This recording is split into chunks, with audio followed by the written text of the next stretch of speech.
All right. How's everyone doing today? It's Wednesday afternoon, and hopefully you guys are able to tune in. I know that we definitely have our friend Eric, who's one of our producers, coming in because he has plenty of questions for our guest today, which is Eric Prush from Relentless Strength and Performance, and he's one of the co-founders, and we're going to talk a little bit about working out from home. I know that some of the things that have been holding people back from working out from home are the mindset of getting into it, the equipment, what should I be doing? So we're going to get a little bit into those things today. So without further ado, welcome, Eric. It's nice to finally be speaking with you after our failed attempt last week, Celia. Yes. We tried to do this last week because when I created this show, Eric was one of the first people that I asked to be on, and we wanted to make it work, but we had some issues with some of the tech end. So welcome, and I am glad to have you. Thank you, Celia. Thank you. So tell us, or tell the audience a little bit about what it is you do, and maybe we'll break it into what you did before COVID started, and then we'll get into that after. So tell everyone a little bit about yourself. Certainly does seem like it's a pretty stark before and after with regards to the COVID situation. There is certainly a new normal, whether we like it or not, for the foreseeable future. Well, I'm the co-owner, or as you more astutely put it, the co-founder of Relentless Strength and Performance with my brilliant business partner, Mr. Brandon Nurnberger. Before COVID-19, we had a gym we still have a gym, but we ran a gym that primarily specialized in small group personal training, semi-private training, and personal training. We wrote customized personal training programs for people, and we kind of had a strong emphasis, I would say, on community, getting results for our people. And that's really pretty much it. Post COVID, we're now scrambling, I would say, for finding a way to maintain our community and really trying to keep our clients on track. I don't know if that makes sense, Celia. That makes sense. You guys were very proactive, making sure that we had different workouts to do at home. You guys made sure that we knew what we could do with different kinds of things that we had around the house, as well as equipment that might be good to buy. You guys, I would say, have been very successful in keeping everyone together as a community because you guys have been with everyone every step of the way so far. Well, thank you. I think for a lot of people in our industry, at least in our the smaller group, the kind of boutique gym industry, I think the big box gyms are having bigger problems, or at least different problems as compared to us. Our biggest concern is, are we still adequately serving our clients and maintaining that community? One of the biggest learning experiences I've had owning the business with Brandon is the importance of community in keeping people on track. I think when we first started coaching clients, we assumed that everybody just loved to train just like we did, and they would show up and work out no matter what. And we didn't realize that people are craving community, and that the community and that accountability is what actually keeps people coming back. So I think most of the boutique gyms are really pushing to continue to build that sense of community, to maintain what they've built, and to kind of keep the accountability in place that was there beforehand. Again, the bigger box gyms, it's going to be a little different. I mean, they obviously might not have the financial issues that a smaller gym would have potentially. Not saying we have any, we're doing just fine, but they certainly don't have the same sense of community that we do. And I think it's going to be a struggle for them to keep those clients around as opposed to us. So what are some of the things that you guys have been doing in terms of getting people moving at home? Because I know that's always we have a hello from other Eric. So we'll leave him up in the corner for a moment. But what are some of the things that you guys have been doing, or some of the things that you guys have been recommending people do or look for at home to do their workouts? I mean, I think the first thing that we were concerned with was just making sure that our clients knew how concerned we were about them, that they were not going to get lost in the fold. And so before we even get to the technical aspects of, say, how we're doing the training, the apps that we're using and so on, the first thing that we did to kind of keep the personal touch that we take very seriously at Relentless was to, call everyone at our gym. All of our clients got a phone call from either myself or my business partner within a few hours of the announcement of all the gyms being shut down in New York to tell them, hey, listen, we're on it. We're gonna keep you guys accountable. We're gonna take a list of all the equipment that you have at home, and we're gonna get you a program immediately so that you don't miss a beat. So we kind of conferred with everyone right away, got an idea of what they had, and sent out a program within the first 2 or 3 days, depending on the person. I'm sure it was between 24 and 72 hours. All of our clients had a program. From there, when we kind of realized the severity of this, how long this was looking to be going on, we decided we were going to rent out our equipment or loan our equipment to our clients for the foreseeable future. So we had our clients come in one at a time, of course, practicing safe social distancing measures, and had everyone take out equipment that they could use at home to keep up with their workouts. Once they took out their new equipment, we kind of entered it into a new database, and we started to write customized programs just like we always do. Instead of handing someone an Excel spreadsheet that we print out, we sent them a program via an app called True Coach, which has been really working wonders for us, helping us maintain accountability, helping our clients communicate with us in a way that's not quite as good as in person, but still it gets the job done considering the time that we're in. And we've also been doing weekly Zoom workouts, or rather daily. We do a morning Zoom workout, Monday, Wednesday, Friday, nightly Zoom workout, Monday, Wednesday, Friday. And every Tuesday and Thursday, my beautiful wife, Camille, hosts a meditation class for all of my clients who are super stressed out and might need an outlet.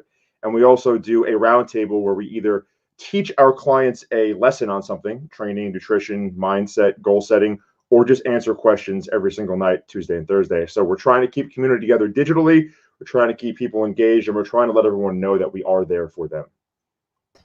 I know that everyone's been very thankful that you've done all of these different things. I know just by watching the other people in your town halls and how they bring their questions about and making sure that they're there, that they very much appreciate all of the things that you guys have been doing. If anyone has any questions for Eric, make sure you put them in the comments and I will bring them up in conversation. So one thing that I just want to make a point of real quick is you have a very ill-timed move from one gym to another right now. For people who are not familiar as to where you're based, where were you previously based and where will you now be based? So there is a semblance of our old equipment is currently located in Mineola. So it was the 61 East 2nd Street in Mineola. We're now moving to 473 Old Country Road in Westbury. About half of our stuff is in one space, half of our stuff is in the other space. I would say we kind of got caught with our pants down here, so to speak, with the move, but it's actually kind of been a blessing in disguise. You know, the uncomfortable amount of free time that Brandon and myself have been gifted here has allowed us to be uber perfectionists with the setup of the new space, and has allowed us to kind of get it done on our own time period. And without giving away too much, it has benefited us, financially too, to an extent. So it certainly could be worse for us on our end. I do wish that we could have the crew of meathead lunatics that were going to help us move all of our stuff out of the gym in 1 or 2 days, get together. Obviously, with these social distancing measures that are in place, that's not going to happen. It's going to be just like it was when we built out Relentless the first time, just me and Brandon working all day, getting the job done. But yeah, half of our stuff is in Westbury, half of it's in Mineola. All of it will soon be in Westbury. Well, hopefully it'll be open and ready for us all to come in very soon. I know you guys have been working very hard on getting everything ready, which is awesome. And I know that this was something that my Eric, who I'm going to put him up in the corner one more time. My Eric wanted to make a point of was there is no gym that would no gym that we've ever heard of that would readily let its members borrow its equipment. Well, let me interject there, Celia, because that means a lot. But I want to point out to all of the Relentless fans or potential future Relentless fans that are watching this, it is not a conspiracy, okay? We did not loan you the equipment so you would move it to the new space for us. I promise that only occurred to us after the fact. Brandon and I sat down, we were like, man, we really have to figure this out. We got to help people. Let's give them the equipment. And then all of a sudden, everyone's trickling into the gym. They're like, you guys are really smart, man. You're making us move your stuff for you. And after the fact, I was like, yeah, you're kind of right, but we would have done this no matter what. I mean, either way, no matter what it is, most gyms would be like very nervous to like let people borrow their equipment. But I feel like our our Relentless family is very close, and obviously, like, you can trust them with the equipment because you watch them use it every day. Oh yeah, and well, it just gets back to our point before, Celia, about the difference between boutique style gyms like ours and big box gyms. I am quite sure, and I don't mean this as a slight, it just kind of is what it is, that a lot of the owners or managers of bigger box gyms, they don't know all of their clients. I mean, how could someone know all 500 people that come in and out of your door every single day, or at least know them enough to trust you with property that you bought with your own money? Okay.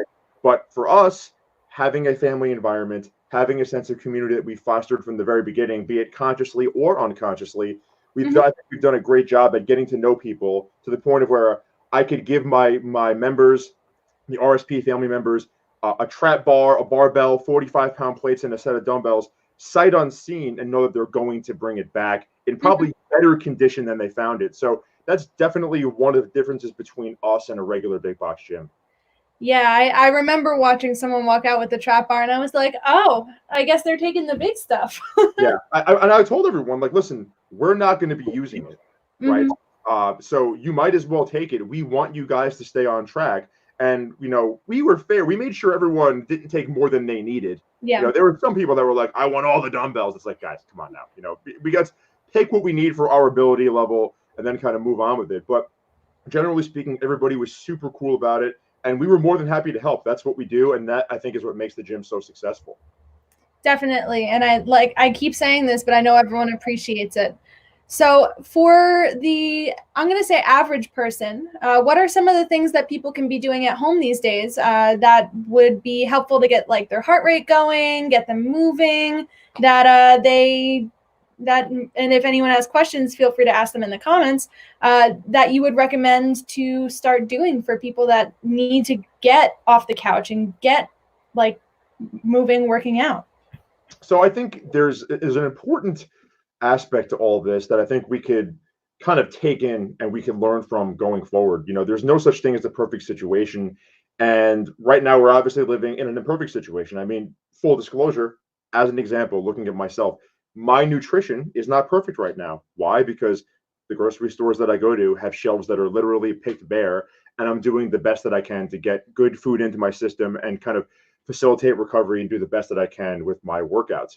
I think when we look at this time being imperfect, a lot of us don't have the best equipment. Even our clients who got a trap bar or a barbell technically don't have access to all the things that they had before. So we have to, I think, keep a goal of just staying moving, maintaining the good habits that we had already, and focusing on other things that maybe we could do to facilitate our fitness growth outside of just the heavy weights or the machines that might have only been available to us at the facilities that we were in. Myself, I've trained in jiu-jitsu for years.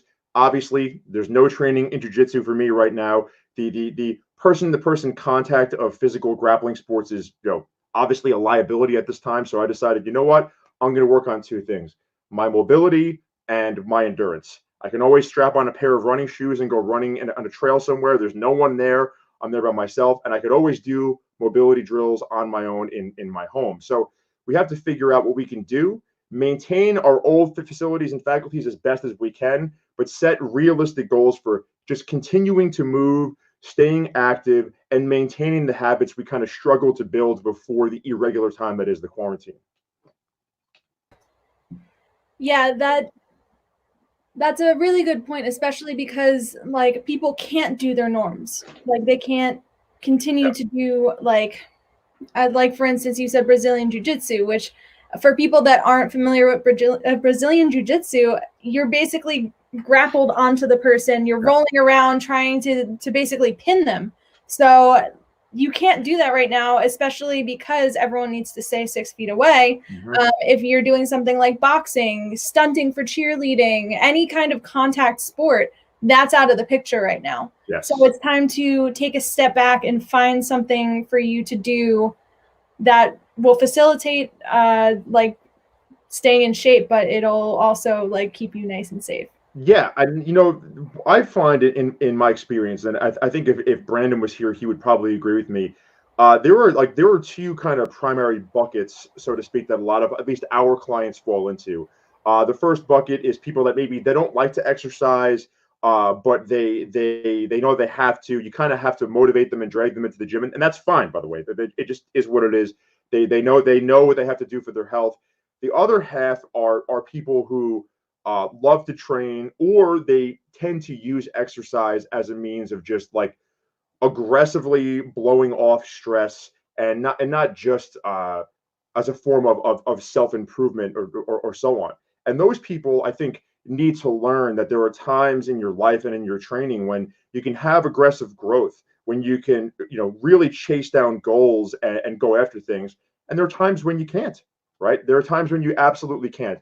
You have to take a break. You have to back off because you're either don't have access to your gym because of a global pandemic, or maybe you have things going on in your personal life that are keeping you from doing things optimally to optimize recovery, whatever. So there's a lesson to be learned here. There's always going to be factors outside of our control that we have to take into account when we organize our training. And that's something we try to do for our clients. And I think that's a big lesson we all have to learn here. There are times for aggressive growth. There are times for maintenance and just the continuation of habits that we've strived to build that will build into aggressive goals when we're allowed to do it again. If that makes sense. It does make sense. And we have a little hello from Brandon over here. He's here. He's here. He's attending. Love you, bro. Love you, bro. We'll have Brandon on another time to continue talking because you guys are a wealth of information, and I know people probably want to know things. Well, thank you so much, Celia. No problem. We actually have another question from Eric, and his question is asking about tips for getting motivated to work out in your own home. Typically, going to the gym puts you in the right headspace to work out and helps you get going. And I know this is a problem that I have. The motivation part is something I struggle with because I'm trying to keep everything going and I have that under control, but getting myself to go and do the workouts is a little difficult. So I think that there are two solid answers to that question, and I've been down the road with both of them. The first thing is kind of piggybacking on what we said before. You're not always going to be motivated. I mean, we live in this kind of fake inspiration culture, right? Where everyone's going online, posting their triumphant gym post on social media, crushing my bench press, running hills today, whatever it is. Guys, the real world is not like that. You're not always going to be motivated. That's why ultimately you're going to follow the habits that you set. You might not be motivated, but what you'll find is all of the people who are the most successful with training do it like a job. It's what they do. They don't know who they are without training. It's part of their identity, and it becomes part of something that they do every day. Now, that should be a goal for everyone. If you want to stay healthy, you need to get to the point where your training is simply what you do. That's it. You don't know who you are without it, but at the same time, you don't feel the need to broadcast to the world that you're doing it because it is as normal and natural as brushing your teeth. So that's an important goal that we should all get to. Now, if you're not there yet, or you're having trouble kind of getting into the right headspace, and I've been there as well, I think you kind of have to have rituals. It sounds weird to say this, but I can remember when I used to train at a commercial gym, I mean, many, many years ago, these things that you kind of take for granted, but they are so helpful in getting you ready to go work out. That 15-minute drive to the gym where you put on, Metallica or whatever it is that you like to listen to, that kind of separates in your head the mindset you're in your home versus the mindset that you're in when you actually get to the gym to go train, to go do cardio, whatever it is that you're going to do. When you have a home gym, or when you're like Brandon and myself and you're training at your job, essentially, you lose that kind of ritualistic separation from your daily life into your training life, so to speak. I think you should set up things within your own headspace, within your own home, that allow you to transfer from one mindset to the other. Go into a room in the house that you don't normally go into. Put on the music that you would listen to if you're at RSP. Depending on which session you're at, that could be either heavy metal or really weird 80s synth pop. Whatever it is, put it on. Do your warm-up somewhere else. Get yourself in the headspace, and then stick to that ritual, right? You'll find that kind of Pavlovian response is going to help you stay motivated and get you ready to go train, to go push hard. So those are probably two tips that would work for almost anyone, Celia. I think also in my case, like when I started working out with you guys, I would take the 8 a.m. session. Mm-hmm. And that would be the session that I would go to because in my schedule, it would be me waking up, going, working out, and then continuing with my day. So I think also if people take the time to set some sort of schedule, like for instance, they wake up for that, maybe not 8 a.m. if you're not a morning person, but wake up for that session, do your workout, and then continue with your day, it might help. I know one of the things that I've heard from a few of my friends are that they're trying to do their workout in the morning so that they can shower and then they can be ready for the day and have themselves actually get ready. So I think that keeping that in mind also might be helpful. Yeah, and for our clients, and this is again a separate suggestion. If you're a member of the RSP family, just come to our Zoom sessions. You may not even need the coaching correction of us looking at you on camera, but just knowing that you have to work out at this time. 7 p.m. Monday, Wednesday, Friday, 8 a.m. Monday, Wednesday, Friday. That's also going to help you get into a headspace. We're in a weird spot where we're kind of forced to create new social constructs for gym motivation and results. These won't stick around forever. Hopefully things will go back to normal, but we have to do the best we can within the constraints that we have. And I would say build your ritual, figure out what helps you get into that headspace, and do it every single day. That makes a lot of sense. I know I keep saying that, but it does make a lot of sense. What is your take on working out, either like doing some running at a track or outside and things along those lines with everything going on? I think it's great. I think that we preach at RSP balance. We want our clients to be doing more than just doing strength training. We want them going outside. We want them training to live and not living to train. I think Brandon and myself have both been down this road of living to train. Probably me a little bit more so than him. And I don't mean that as an insult to Brandon. In fact, I actually kind of wish I had that mindset. I'd probably be a little bit healthier. But I think we have to be thinking about how we could always branch out and diversify our fitness experiences in a way that makes it more enjoyable for us and doesn't burn us out on just going to that same, sweaty, stinky gym. We're not one of those sweaty, stinky gyms, but as someone who goes to a jiu-jitsu school, yeah, it can be a little, it can grate on you to walk into a humid, dirty room where there are dudes rolling on top of you. It's nice to go outside and do something different and get some fresh air. So I think people should be going outside if they can safely. They should be exercising outdoors. The only thing that I would caution against, and I'm noticing this now probably more than ever as I'm driving around to and from building out a new location, is that there are just so many people who are outside training more than ever. If you haven't jogged in 10 years, you're not going to be able to jog 20 miles a week, which is low mileage, by the way, as for most average runners out there, or competitive runners for sure. Build up to it slowly. Okay, don't just decide because my gym is closed, I have to go run in my shoes that aren't even good for running. You're going to jack your knees up. You're going to jack your ankles up. You're going to have shin splints. There's going to be hip pain, probably lower back pain, all these issues involved. So if you're taking on outdoor exercise as a new stress outlet, as a new mode of kind of staying fit and healthy, do it in moderation. Understand you have to build up to it the same way you did with stuff in the weight room. Yeah, I've gone through those running injuries before. We all have. Everyone has to be really careful. I actually did cross country in high school, and I decided to ignore the summer workout, and I was thrown into 2-a-days, and I was out for the entire season because I messed up the back of both of my legs. So Be careful. Start at a manageable amount. Like maybe instead of running 2 miles, you jog for half a mile, see how you're doing, and then evaluate from there. Don't just push yourself through because you're just going to hurt yourself. Exactly. We always want to set a pace, no matter what the form of exercise is, that we can maintain and that we can grow into for optimal results down the road. Awesome.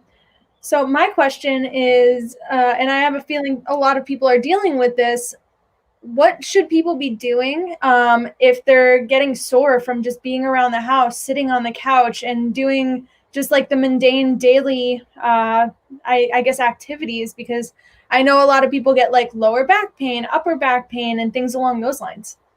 Yeah, so that's a great question, Celia, and it's funny. I think that's actually something in terms of pain management that we're probably all in together more so than we ever have been.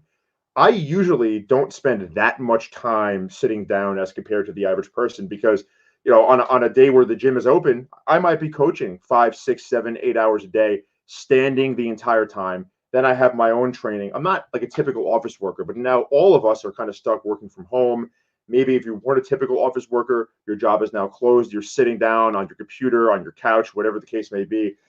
I would say getting outside of your house and just going for a walk, just being in that standing position is going to help pain to a certain extent, right? Of course, it's not going to be the best prescription, but just getting out of a position that's causing you pain is probably the first step to dealing with it.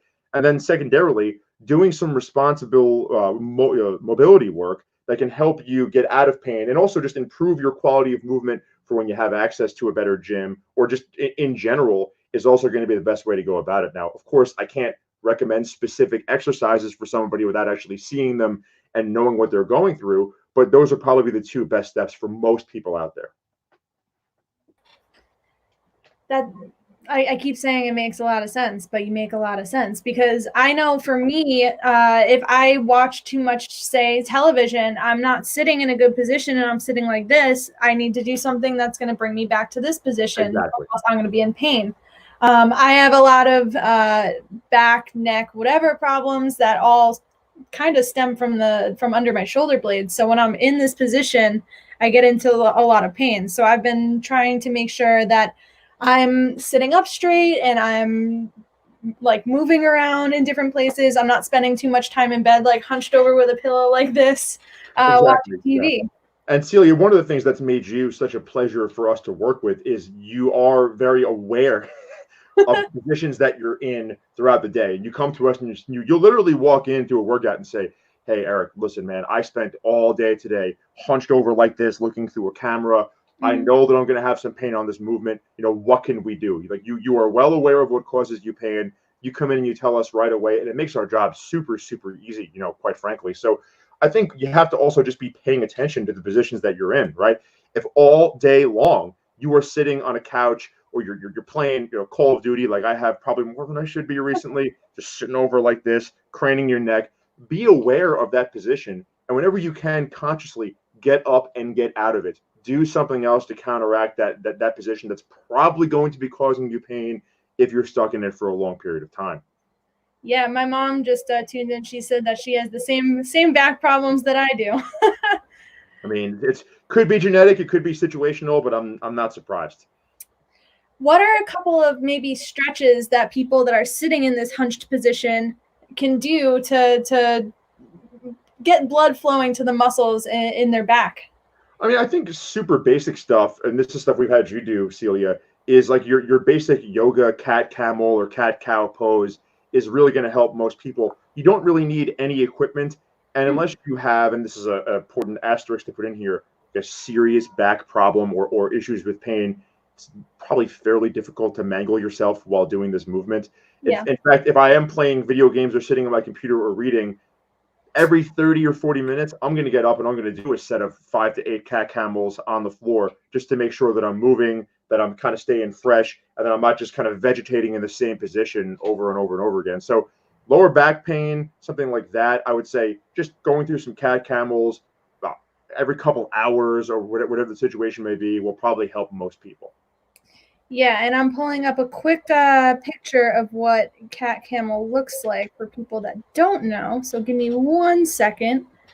Right here.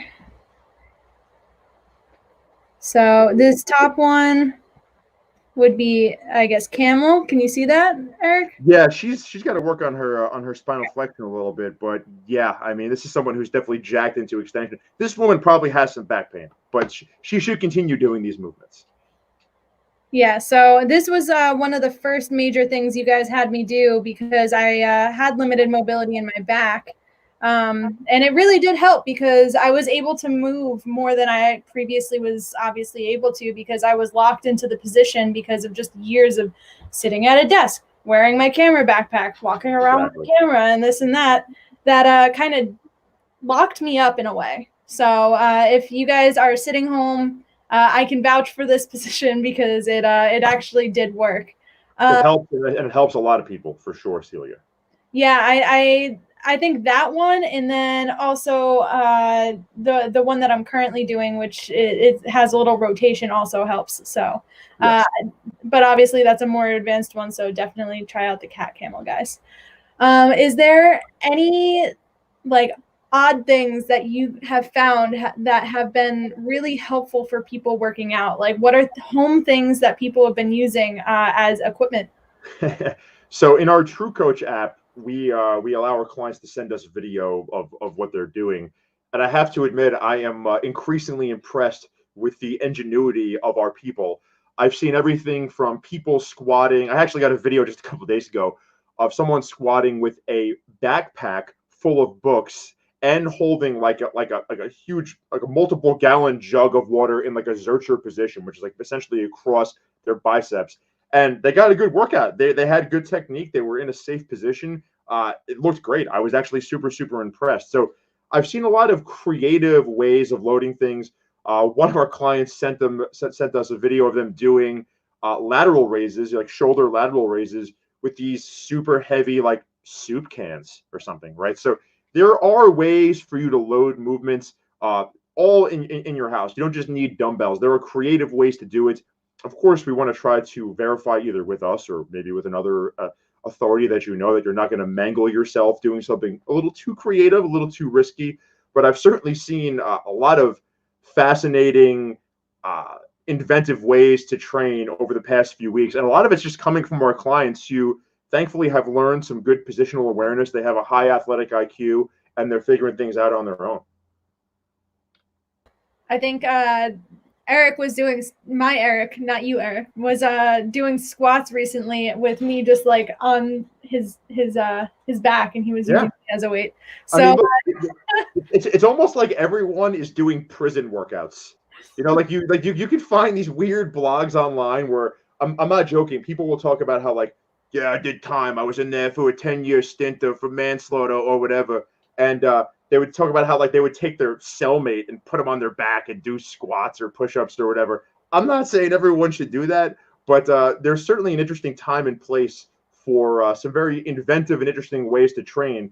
And the fascinating thing about humanity overall is that we'll always find a way to make do with what we have, right? So we're seeing that even in this crisis, you're seeing these little sparkles of innovation that make us so interesting. Yeah, and Brandon had a good point. He said you can load a handbag with books to make a makeshift kettlebell. I really like that one. I'm gonna definitely find one of like my old purses and load that up, because just having something in the forward position like this would be awesome. Because I have like my weird weights, which I'm gonna get my weird weights, but it's not the same as like having a kettlebell. I have them right here. I have the stuff. They don't call Brandon the professor for nothing. Or rather, I don't call Brandon the professor for nothing. I think I made that title up, but he's certainly well deserving of it. Yeah, because I have my weights are shaped like this, which are fun, and I like it because it has like a thick grip. Okay. But having something a little heavier to go in front of me than 6 pounds would be super awesome. So I have plenty of canned goods. So I will fill a pocketbook with canned goods and send you guys. There we go. Innovation at its finest, Celia Werner. Yes, and I know that a lot of people have been just coming up with cool different things. Brandon sends kisses. I've seen so many things on like Instagram, TikTok of people just being creative, and it's really interesting to watch, because a lot of them you wouldn't think that you would have like these items around your house that you can use for fitness, because you wouldn't look at soup cans and go, oh, there's weight here, I can use this as weights. Well, there's certainly truth to that line. Desperate times call for desperate measures, right? I mean, when you are someone who's super dedicated to physical improvement and you find that your avenue for that is seemingly kind of blocked off, yeah, you're probably going to do some pretty crazy stuff to keep it going. But that is kind of how all invention is started to begin with, right? Is desperate times, desperate measures, people taking chances and doing what they have to do. But I will say this to our average person out there who maybe is not that technically experienced with exercise, maybe you haven't trained at RSP yet, even just going outside and taking a walk and just doing some basic stretching, basic body weight stuff every single day, like we said before, building or maintaining good habits in this weird time, that's the most important thing. The macro of this isn't necessarily bizarre exercise equipment or something. It's cool and it's great, and I'm glad people are doing it, but it's first and foremost, let's continue to maintain, or in some cases, if we're lucky enough, build on the habits that are going to help us be even more successful when all this stuff is, when the lockdown is finished. So we just got 2 questions in. I'm going to pop this question up. It's a very interesting question. Again, it's from my mom. She said, any reason why a person who finds it hard to burn a lot of calories when working out? I could do the same workout as Celia, and she'll burn 500 calories, and I will burn 250. I walked 4.5 miles with my daughter, which is my sister, because I'm not there. Yesterday, she burned 250, and I burned 130. Well, there's a lot of background questions and context to that. I would say, first of all, how are you each calculating how many calories you burned, right? If, for example, whenever I train, I use a polar heart rate monitor for my cardio workouts that connects to my smartphone, and the polar technology is quite good. It allows you to input your weight, and you'll get reasonably accurate data for how many calories you're burning. However, I don't know if I would feel comfortable comparing the amount of calories I'm burning per workout to someone else if they're not using the same equipment, right? So my wife uses a Fitbit. The Fitbit's might calculate things a little bit differently. I know, as an example, her Fitbit does not use the chest strap monitor, which is going to change how numbers are calculated. So we have this first initial problem of how are we calculating this data? If it's not coming from the same source, from the same technology, we're going to have some differences regardless of fitness related issues. Now, when we look at, if we assume that both of you are using the same technology, it's entirely possible that one of you may be more fit than the other. Someone who is heavier is going to burn more calories typically than someone who is not. But that's not necessarily a bad thing. It's all relative to you. Someone who is lighter is not going to need as many calories to maintain their weight. So the amount of calories you're burning, it's really all relative compared to the person, if that makes sense. Plus, we talk about fitness levels and calories burning. You could take someone who is in fantastic shape, and they might be able to keep their heart rate below 130 beats per minute while they're running 3 or 4 miles at a fairly aggressive pace. And then someone who's not in as great shape, keeping pace with them, is going to have maybe their heart rate over 150, maybe 160. Well, that person who's over 150 or 160 is technically going to burn more calories, again, depending on body weight, than the person who's under 130. Doesn't really make that much of a difference, though, right? You could be in better shape, and that's why you're burning less calories. You could be lighter. That's why you're burning less calories. We want to think about other things here. My mom is a tiny person, so it could be that. Again, there's a lot of factors there. I would say, Mrs. Werner, if you have any issues, just have Celia put you in touch with us, and we'll help you. All right. I can be more specific with the answer. That's probably the best way to go about it. Sounds good. I can definitely do that. We have another question from Eric, and he said, tips to not overeat when home doing nothing all day. Oh, man. So I think it was yesterday.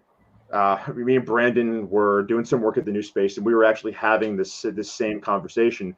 That's a topic we're definitely going to delve into together at a Relentless Roundtable, because we've had this question from more than one person, and it certainly is valid. I think the first thing you have to assess is, why are you overeating? Why do you have the faculties in place to overeat, right?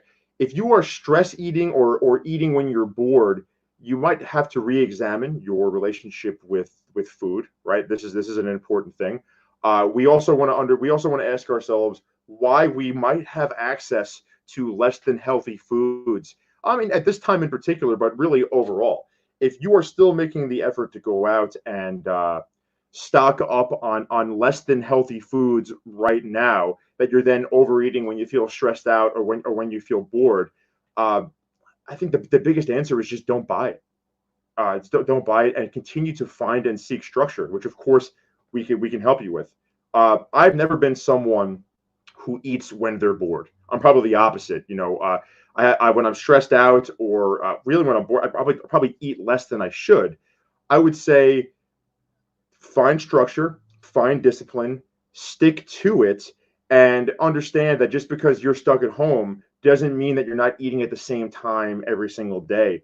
It's harder than it should be. Yes, I understand that we're living in really, really, really weird times, but we have to kind of force the social construct that we created before this weird COVID-19 era on ourselves and maintain it even now. But I would say be disciplined with your food. Understand that every time you sit down to eat, it does count as a meal. And if you are stress eating, let's take a look at those foods that you're having while you're stress eating and make it more difficult to access them. I like the idea of like the making it more difficult to access them, because like if I think I've been subliminally doing that, because I stocked my freezer with frozen vegetables and meat. And I had a little thing of ice cream in the back of the freezer, so I can't get to it very easily. And last night was the first time I had some, and I've been home for what, like 3 weeks now? So yeah, I mean, most people, and it's funny, Brandon and I were literally just talking about this yesterday. Most people who, let's say, at 9 at night on a Wednesday have a craving for ice cream are not going to leave their house and go to Cold Stone Creamery to smash like a super huge amount of ice cream. They're just not going to do it.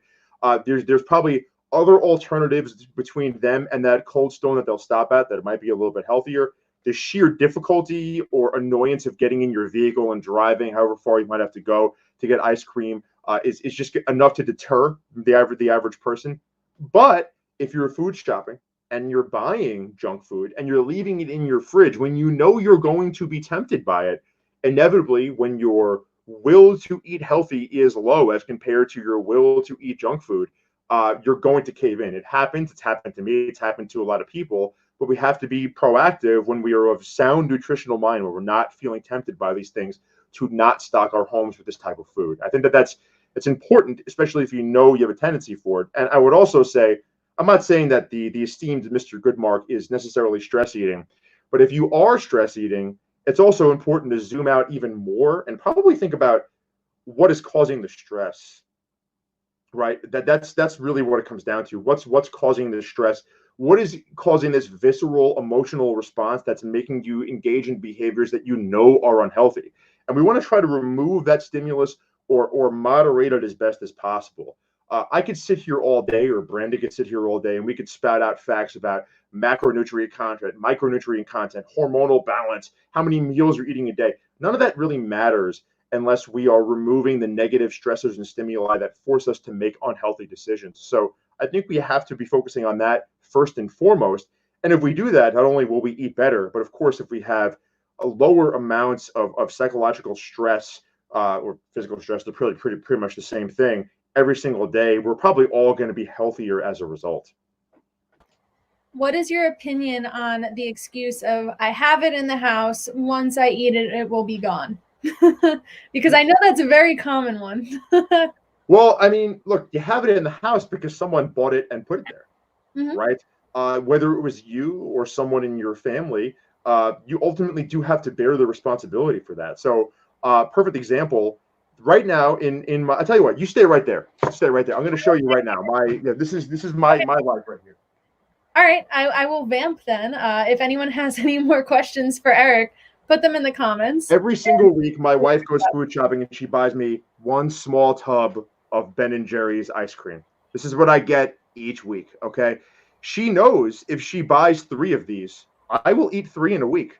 She knows this. She will scold me, but the shame doesn't matter because I still do it. I don't care. It just is what it is. But when she buys 1 a week, I eat 1 a week, right?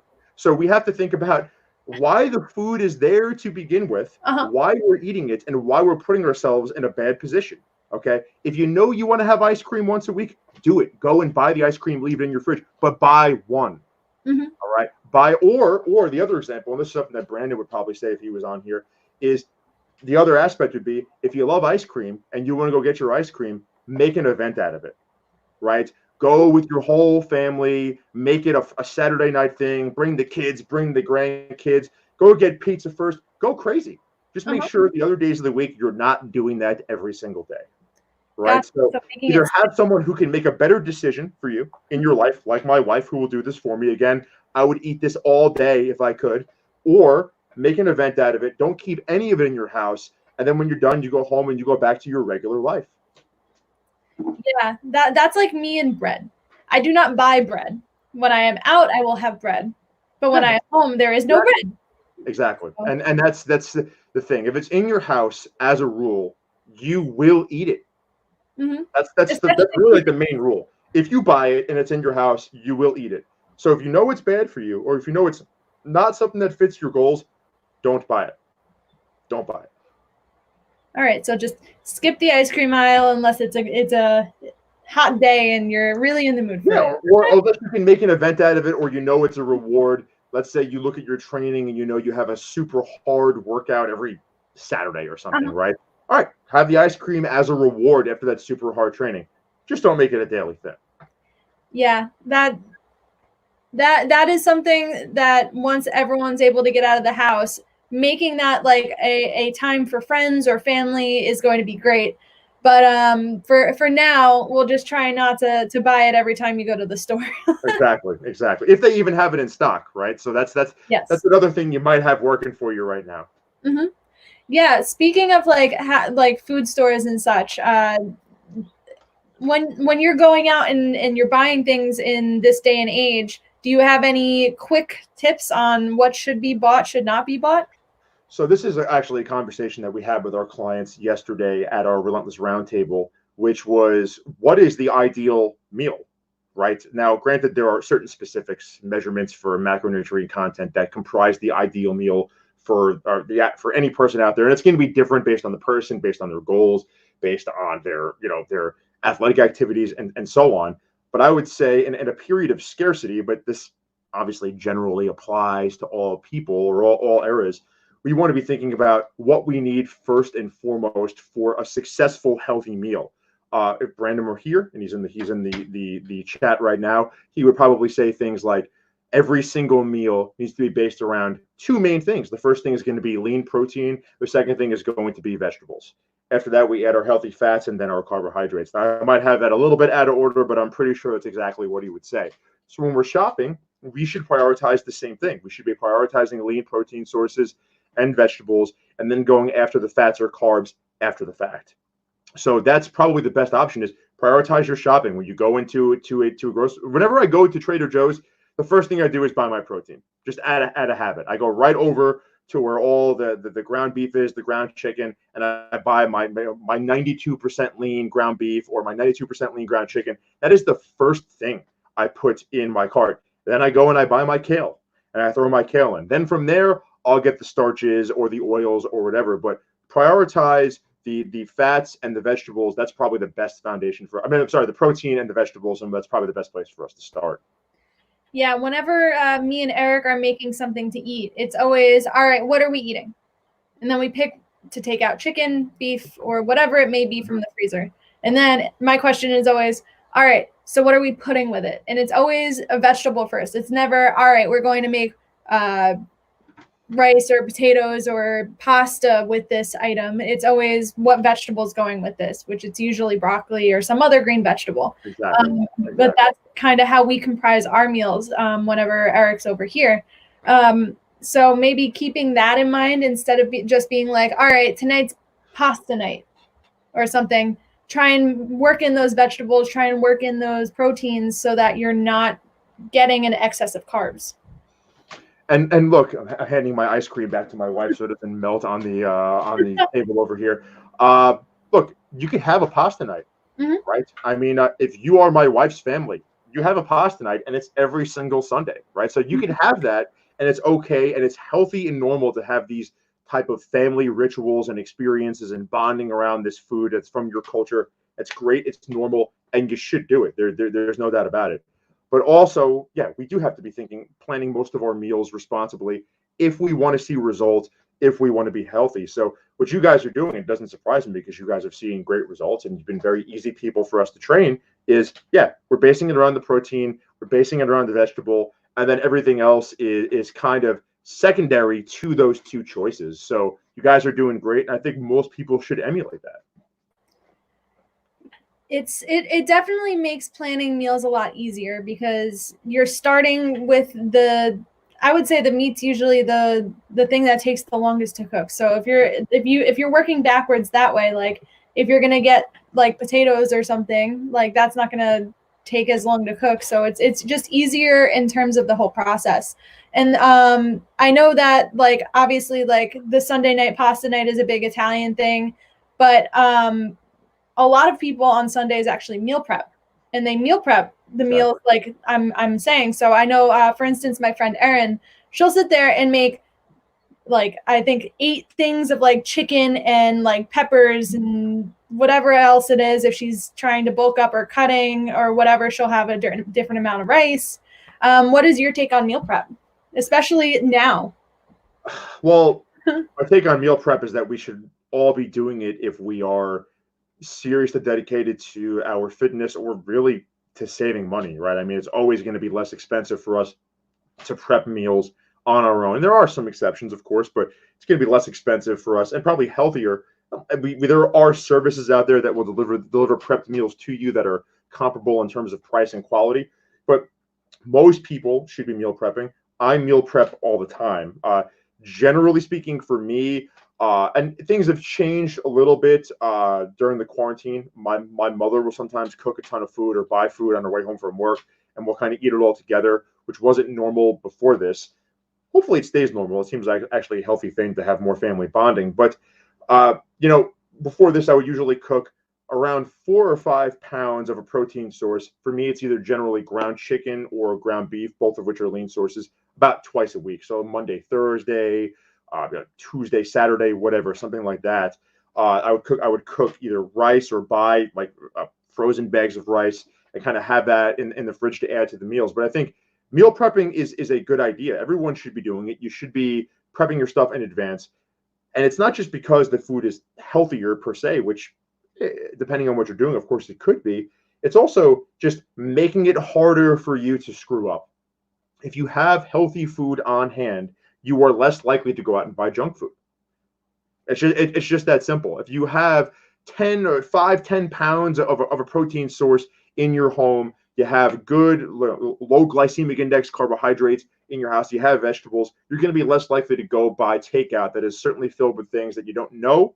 Okay, it's going to be pretty calorie dense, and it's not going to be as good for you as the food you're prepping. So always preparation for anything, particularly in meals, is a good idea, better than the alternative for sure, Celia. Yeah, hearing you say all that makes me kind of want to go downstairs and make. I went to Costco and just bought a bunch of meat. So like I want to make like maybe a meal for like lunchtime because I know myself and I'm like I like to cook one meal a day. And if I had a good nutritious meal already made for lunch, I would just grab that, pop it in the microwave, and then it would be great because I can continue on with everything I'm doing, and then I can concentrate a little more on my dinner meal.